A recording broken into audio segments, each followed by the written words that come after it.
இன்னைக்கு நம்ம தூதுவல்லாரை துவையல் எப்படி செய்யலாம்னு பார்க்கலாம். இதுக்கு தேவையான பொருட்கள் என்னன்னு பார்க்கலாமா. தூதுவல்லாரை கீரை இது வந்து 1 கப்பு. இந்த முள்ளெல்லாம் இருக்கும், அந்த முள்ளெல்லாம் நம்ம கட் பண்ணி எடுத்துக்கணும். அங்கே பாருங்க, அந்த காம்புல முள் இருக்கு, அந்த காம்பை வந்து நம்ம கட் பண்ணி எடுத்துருங்க. அதுக்கப்புறம் இஞ்சி 1 துண்டு, பச்சை மிளகாய் 1, காரம் அதிகமாக வேணும்னா நீங்கள் இன்னொரு வரமிளகாய் வச்சுக்கலாம். அதுக்கப்புறம் புளி சின்ன துண்டு, அதுக்கப்புறம் தாளிக்கிறதுக்கு கடுகு உளுத்தம்பருப்பு 1/2 டீஸ்பூன், பெருங்காயம் 1/4 டீஸ்பூன்.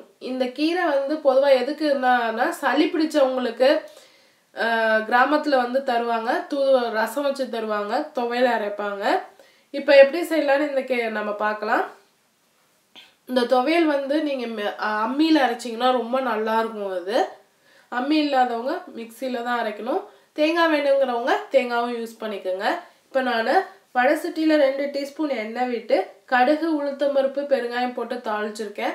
அதில் பச்சை மிளகாய், கீரை, புளி, இஞ்சி, இதுக்கு தேவையான அளவு உப்பு போட்டுக்கோங்க.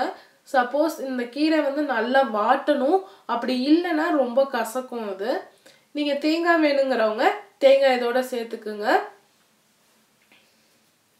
அம்மியை இருக்கவங்க அம்மியில் அரைக்கும் போது தேங்காய் எல்லாமே நீங்கள் அரைச்சி சாப்பிட்டீங்கன்னா ரொம்ப நல்லா இருக்கும்.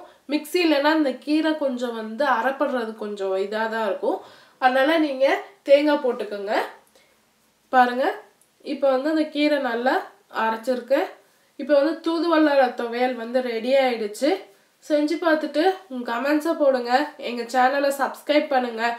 உங்களுக்கு பிடிச்சிருந்தா உங்கள் ஃப்ரெண்ட்ஸ்க்கு ஷேர் பண்ணுங்கள். வீடியோ பார்த்ததுக்கு நன்றி.